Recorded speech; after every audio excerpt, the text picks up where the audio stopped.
Tonight, no charges. The officer who shot and paralyzed Jacob Blake in Wisconsin won't be charged criminally. And lawmakers convene on the eve of the legislative session beginning. A look at what's on the to-do list in Minnesota. Plus, new details in a Duluth shooting, how the sinister plot was apparently carried out from a jail cell.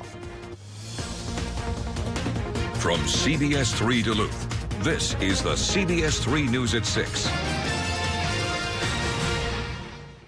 Good evening, I'm Kristen Bakke. Thanks for joining us. The start of the new year generally means a buzzing Minnesota state capitol, but things were quieter inside today as the beginning of the legislative session was largely held virtually. Topping the House and Senate's to-do list, more support for those impacted by COVID-19 and finalizing the state budget. CBS 3's Emma Quinn heard from both parties about their goals. The Minnesota House and Senate began the 2021 legislative session Tuesday morning. First thing on the to-do list, setting the budget. We don't know what money we're going to have in a budget, whether it will be a surplus or a deficit by the time we get to cutting that budget. But we do know that there are Minnesotans in great need. District 5 State Senator Justin Eichhorn, a Republican representing those in Grand Rapids and Bemidji, says supporting those impacted by the pandemic is the top priority. The state needs to step up and help some of those small businesses they shut down. So that's one thing that I would like to see. We did have a package before, but I think there's probably more relief that's needed. Eichhorn, along with House Speaker Melissa Hortman, a DFLer representing a Twin Cities suburb, are hoping to bring more support to students all across the state. We know we have some of the worst opportunity gaps in the United States of America, and we are very committed to doing something about that. You cannot do that entirely free. Eichhorn says he'll continue to work with all parties to do what's best for northeastern Minnesota. I think the bipartisanship, I don't want to see it get worse, but I think based on what you see nationally, some of that's coming to Minnesota. It's unfortunate, it is what it is. But some Democrats say they won't tolerate certain behavior from the Republican Party. We are not going to sacrifice the lives of Minnesotans for the sake of a bipartisan agreement with people who do not care about the lives of Minnesotans. Another topic to be discussed during the legislative session is the future of Governor Tim Walz's emergency powers, which allow him to issue certain rulings during the pandemic. Looking ahead, tomorrow, Governor Tim Walz is expected to announce loosened restrictions on indoor dining in Minnesota. A spokesman said the governor will make the move as the state's coronavirus numbers have improved in recent weeks. It also comes as restaurant and bar owners have increasingly pushed back on measures that have inched some to the edge of survival. Walz has gradually relaxed virus restrictions, including getting elementary students back into school, reopening fitness centers, and restarting youth sports. The governor is set to discuss the restrictions at 2 o'clock tomorrow. We will stream the address live on air and at CBS3Duluth.com. As Wisconsin approaches 500,000 COVID cases, officials are shedding new light on the vaccination process. In a media briefing today, officials say nearly 86,000 vaccines have been administered. They continue to do on-site vaccinations at nursing homes in partnership with other companies. Andrea Palm with the state's Department of Health said their capacity to hold and administer the vaccine is growing, meaning more people can get the shot quicker. Just 3 weeks ago, there were 50 places able to hold and administer the Pfizer and Moderna vaccine. That number now exceeds 1,000. We're doing the work to get more vaccines in arms, but we also want to make sure we're doing that work well. The vaccinators have completed their safety trainings and that we are making sure our orders match their capacity. As we continue to expand our vaccination effort, we respect the urgency of the situation. Governor Tony Evers said he will get the vaccine as soon as possible and encouraged all Wisconsinites to get it as well. Wisconsin Republicans are moving ahead with a fast-tracked coronavirus response bill. The bill is opposed by Democrats and appears likely to be vetoed by Governor Tony Evers. The Assembly Health Committee plans to vote on the bill after a hearing today when the public will have its first chance to weigh in. If it passes, the GOP-controlled Senate could also approve it, sending the bill to Governor Evers. Republicans and the governor have been unable to agree on COVID-19 response measures since the legislature last passed a bill 9 months ago. Dave's here for a first look at the weather. Boy, did the day start out just beautiful today. Yeah, it sure did. With that sunshine coming across, it made temperatures go up towards higher than normal conditions, and even cracked 32 in a lot of places, which melted a little snow, put a little moisture in the atmosphere, and there's no such thing as a free lunch. So now, because of extra moisture, we have to deal with the dense fog advisory that'll be brewing up later on tonight and sticking around through 9 o'clock tomorrow morning for Minnesota and Wisconsin. At this stage of the game, though, it does still look like folks in the UP will be off the hook. But most of us will have to travel cautiously for tomorrow morning's commute. Looking at the bigger picture here, we still see a sunnier sky, well, a clearer sky at least for parts of our area. But to the west, a couple of lows are coming our way. They're starting to increase the clouds once again, and that leads to a bit of a double whammy then for Wednesday, where we'll have dense fog at the surface and an overcast sky aloft. Yeah, the sunshine is going to become something fairly rare around here for a while. Warm temperatures, though, not so rare. We'll hit 28 tomorrow, which is 10 degrees warmer than normal. If there's any hint in sight of a cool down coming our way, I'll show it to you in a few minutes here with the 7-day forecast. Thanks, Dave. The Wisconsin city of Kenosha is bracing for violence tonight after prosecutors decided not to charge the officers who shot and paralyzed a black man in August. Officers shot Jacob Blake while responding to a call. Today, the Kenosha County District Attorney broke down his reasons for not filing charges. The DA said Blake put a child in a car that was not his and was planning to leave, adding there was a felony domestic assault warrant out for Blake's arrest. The DA says the officers tased Blake 3 times, and Blake was armed with a knife. He says Blake moved to stab an officer when they opened fire and shot him 7 times. The DA says he made his decision after an exhaustive review. No Kenosha law enforcement officer in this case will be charged with any criminal offense based on the facts and the laws.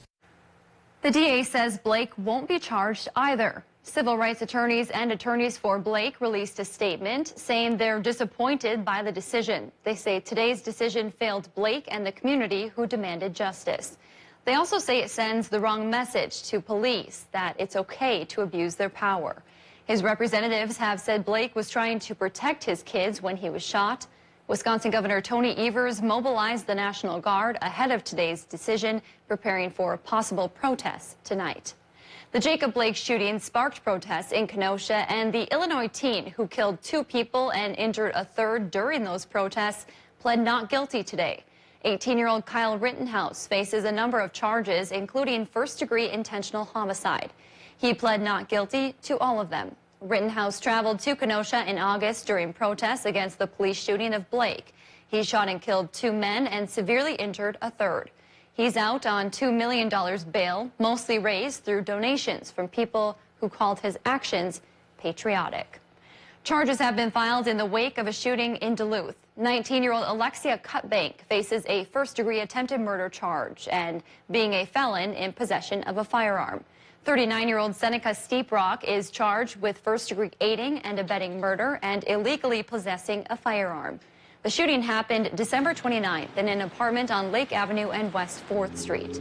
Authorities say the motive may have something to do with Alexia's brother, Montana Cutbank. Court documents show Montana has a history with the victim. They say Montana orchestrated the shooting from his jail cell in Beltrami County, where he's being held on a murder charge dating back to November. Authorities say in calls made between Alexia and Montana the day of the shooting, Alexia told her brother she knew where the victim was. In a second call later that day, Montana reportedly asked his sister if she took care of things, and she said she did. The victim was apparently shot 8 or 9 times. He remains in the hospital with several of those bullets still in him because doctors believe it's still not safe to remove them. 3 people were arrested after a drug bust in Duluth's Central Hillside. Duluth police responded to a high-risk search warrant this morning on East 6th Street. The Lake Superior Drug and Violent Crime Task Force got a tip that both firearms and drug dealing was happening there. According to the release, Malcolm Lewis and Maurice King were arrested for 5th-degree possession of heroin. Mackenzie Worley was also arrested for felony warrants.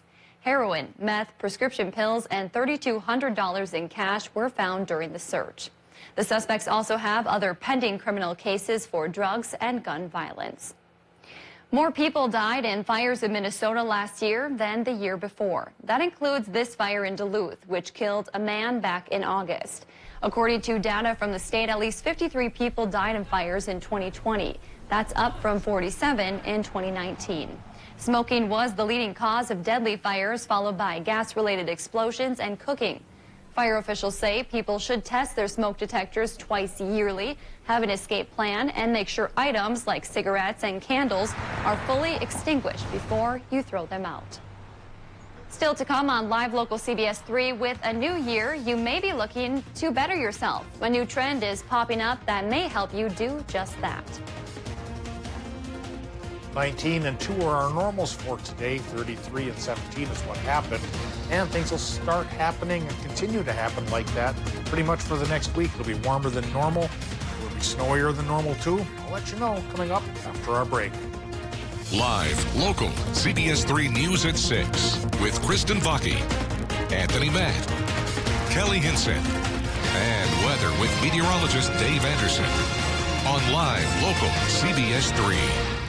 When severe weather hits, tune to CBS 3 for up-to-date coverage morning and night. New Duluth Auto is the Duluth used car dealer. We have plenty of makes and models to choose from. Nissan, Honda, Toyota, and we even carry multiple options for our most popular vehicle, the Subaru Forester. Large cargo space, all-wheel drive, what's not to love? All of our vehicles are priced under $20,000. To make these deals even sweeter, there is a 1 to 5 year warranty included on all vehicles.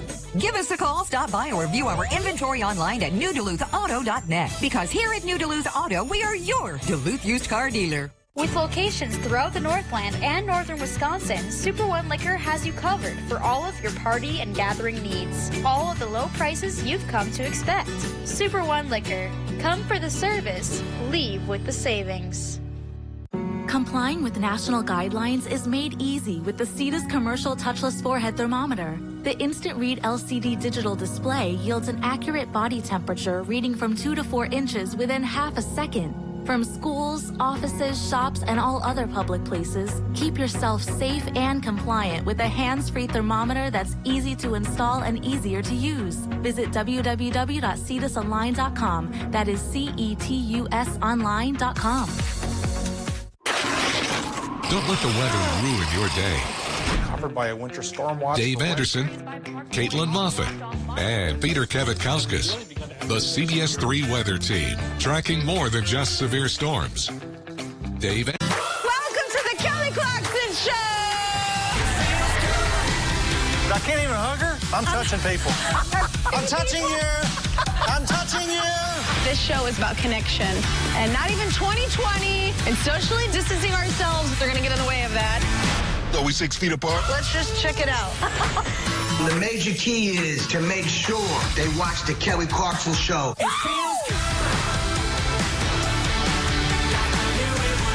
Everything that happens on a day-to-day basis in terms of news, no matter what happens in news, weather is always constant, weather is always changing as well. So it's still an important role as the meteorologist to kind of still stay grounded and to kind of just know that role and what to take and kind of just make sure you're delivering what's the most important for your viewers. But then also I like to touch base on the national things. All of those news stories also tie in with weather stories because they do go kind of hand in hand. Watch Jenna and Caitlin in the morning at 5 and 6 a.m. It is the question that matters the most. ¿Dónde está? That takes you behind the story. Robert. It drives everything we do. It is the foundation of trust. Who did all of this? And the truth that propels us forward. What did you make of that? It is the question. 1 word, 3 letters long.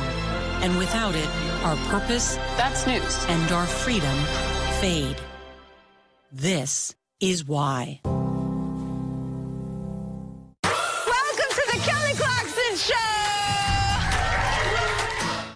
CBS 3 weather is brought to you by St. Luke's. Now, the CBS 3 Duluth Weather Max forecast with meteorologist Dave Anderson.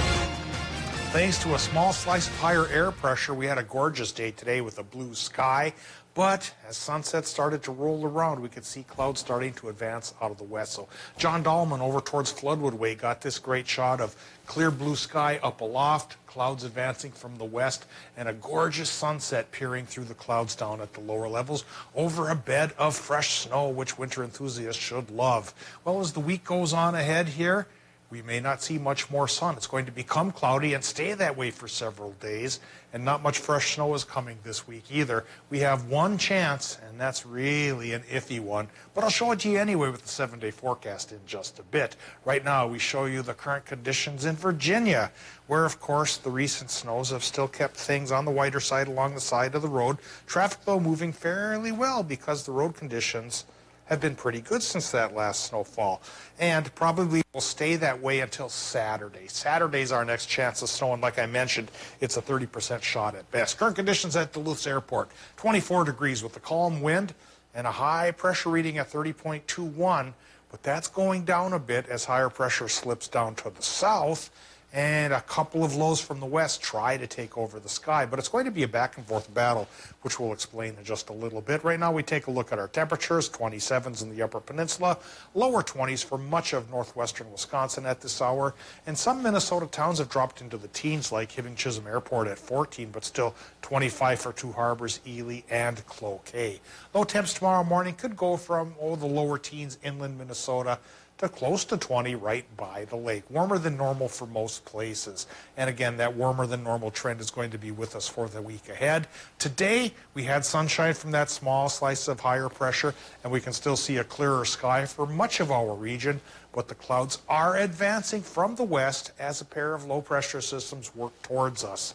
They probably clip in at a better pace than they're doing, but that high pressure cell of ours, as it slips down to the south, is still acting as a barrier and a break to those lows. And so for the next couple of days, we'll have a cloudier sky, but really no snow, as the three pressure systems jockey for position.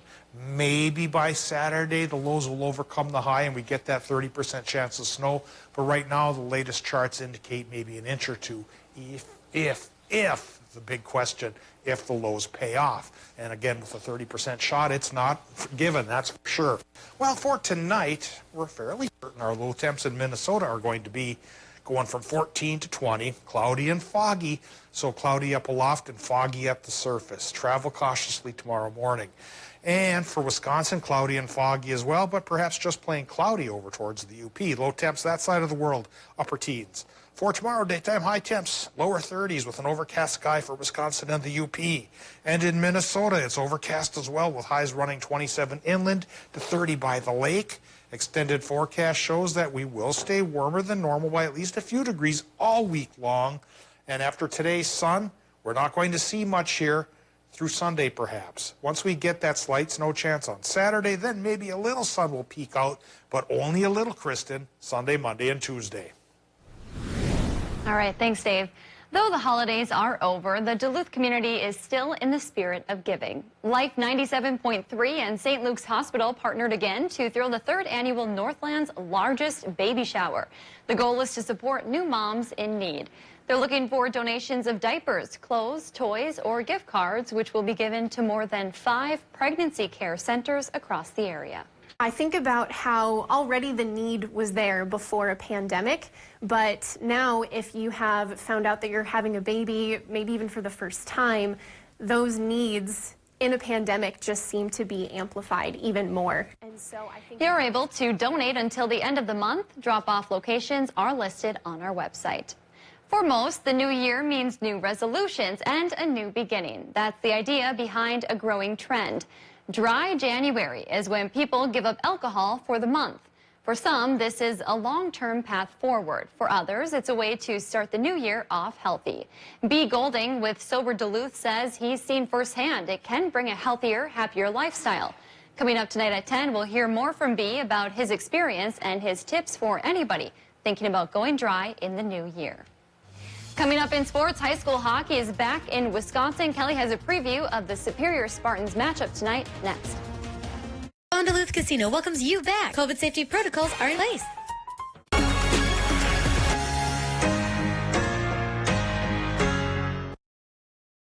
CBS3 live cams are brought to you by Kohler Chevrolet Buick GMC Cadillac. You're not just getting a car, you're getting Kohler.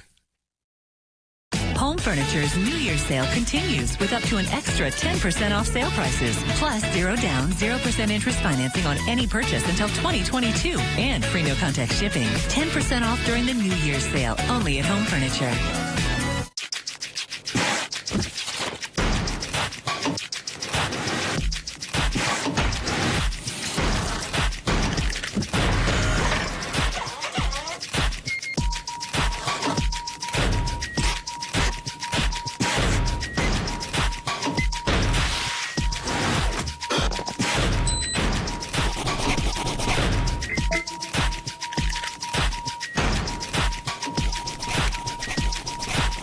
Everything that happens on a day-to-day basis in terms of news, no matter what happens in news, weather is always constant, weather is always changing as well, so it's still an important role as the meteorologist to kind of still stay grounded and to kind of just know that role and what to take and kind of just make sure you're delivering what's the most important for your viewers. But then also I like to touch base on the national things. All of those news stories also tie in with weather stories because they do go kind of hand in hand. Watch Jenna and Caitlin in the morning at 5 and 6 a.m. Heart attacks and strokes happen, even in the midst of COVID-19, and at least one will occur while you're watching this.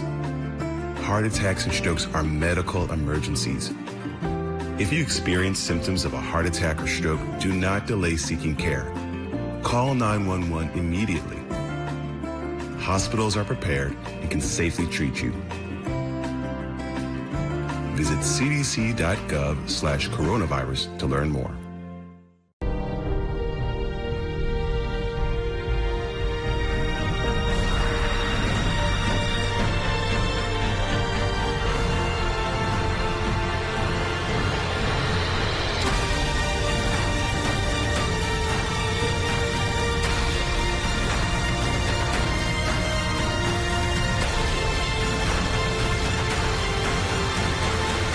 Always ready, always there. Visit NationalGuard.com to find out more. Mining. It's a part of Minnesota's history that affects everyone in the Northland still to this day. From environmental issues to economics and so much more. Join me, Kristen Baki, every Tuesday for Eye on Mining, a fair and unbiased report that answers the tough questions surrounding the world of mining. Eye on Mining with Kristen Baki. Tuesdays at 10 only on live local CBS3. Brought to you by Iron Mining Association. During the New Year's sale at Home Sleep Express, buy a Beauty Rest mattress and finance it with 0% interest for 6 years, plus free delivery, setup, and a 120-day guarantee. Sleep better on Beauty Rest Pocketed Coil Spring System. 6 years, 0% interest on Beauty Rest. Home's New Year's sale at Sleep Express. When severe weather hits, tune to CBS3 for up-to-date coverage morning and night. Now, CBS3 Sports with Kelly Hinson. After a long time away, just under 90 days to be exact, high school hockey is back in the state of Wisconsin. The Superior Spartans boys hockey team will open their season tonight against Eau Claire North. In Wisconsin, many schools have been handling this differently. The Huskies already have 6 games under their belt with a 3-3 record, while Superior has just 11 practices and no live competitive action. We'll have highlights from this one coming up tonight at 10. Well, it was back in November that former UMD defenseman Brendan Kotick hung up his skates on his professional hockey career to start a new career in coaching. I had the chance to sit down via Zoom a few weeks ago to take a look back at Kotick's journey in a Bulldog sweater just a few years ago. UMD is a program known for unbelievable coaching. What did you take away from your time at UMD in that kind of instilled that passion for coaching and, oh, this is what a good coach does? Looking back now, I'm very fortunate to have played for Sandy. He's amazing coach. The way he gets his guys to come in and play, respect them, buy into the program. This is why we're doing this on the penalty kill. This is why we're doing this. You have to earn that respect. How did you know when it was time to kind of hang up the skate? One of those things where, hockey's not going to go on forever. And, I think with myself, I had failed short of my goal of playing in the NHL, but every other, goal that I had set for myself, I had achieved. And I'm, at the end of the day, the role that I was in with shutdown D and penalty kill, you know, days off or off season, I'd get out of bed and I was sore. I was doing all this, and I want to have a family one day, so I want to be as healthy as I can. How hard of a decision was it? I mean, it had to be like, okay, this is it. It's something that I've been in love with since I was 3 years old and worked so hard for, so many summers, so many sacrifices from myself, my parents. It might have been a little harder on my mom and my dad that I was done more than myself, but for me, it came down to still being somewhat young in the coaching aspect, and I wanted to get into it as quick as I can, and hopefully fell into the right opportunity, and like I said, I'm very thankful for it. Obviously, this is first step, but what could you see yourself doing in 5 years, 10 years? Ideally, I'd like to move up and professionally, professional ranks, AHL, NHL, who knows. My ideal goal would be back at UMD one day. Who knows how like Sandy could be there until he's set. Like, you just one of those things where you never know. And again, with coaching and just as much playing, it's all about timing. I just need to be the best I can at this role right now as an assistant coach and helping develop these players and helping push my head coach. I can look to the future all I want, but I'm just trying to take it day by day and just make sure that I'm doing the best job I can right now. And Kotick is actually coaching a few familiar Bulldog names down there in South Carolina, including former goaltender Hunter Shepard, Jade Miller, and Caleb Herbert. That's going to do it for sports for now. We'll more here back tonight at 10. Kristen, I'll send it back to you. Thanks, Kelly. Also coming up tonight on the CBS3 News at 10, as the Minnesota legislature begins its session today, a group of 6 Minnesota breweries are begging lawmakers to rid of the growler cap. Tonight, we will be hearing how the growler cap has affected one local brewery and why they want it gone. The Wildcat Sanctuary down in Sandstone, Minnesota has provided a home for 2 adult tigers, 2 elderly lions, and 1 newborn cub. In November, staff members traveled 14 hours to Indiana to take the cats in after one of their caretakers passed away. They were stunned to find one of the tigers had given birth to a cub just hours earlier. Sanctuary staff have since named the young tiger Dash. The big cats are now receiving care and living in a more natural habitat. Dash now has his own Facebook page where the public can watch him grow up and play. We have that link on our web story. Looks like they're enjoying the snow there, Dave. That's what I did this morning, too. It was so beautiful outside. Yeah, speaking of surprise cubs, I'm remembering back in 1987 behind the Holiday Center here in Duluth, someone was walking a tiger cub on a leash. Oh, wow. You don't hear about that That's anymore. a memorable moment. Yeah, that's one of those double takes. Yeah. Something that should have been on the news, but I had just started back then, so I didn't have any pull with anybody. All right, taking a look at the weather, I don't have much pull in clearing the sky up either. After today's bit of sunshine, it's going to be pretty cloudy as 2 low-pressure systems try to take over. They'll be hampered, though, by a slowly moving high, so we split the difference and we get dry conditions Wednesday to Friday, but cloudy conditions. We do have a slight chance for snow on Saturday, and after that, it tries to clear up by Sunday. Thanks for joining us.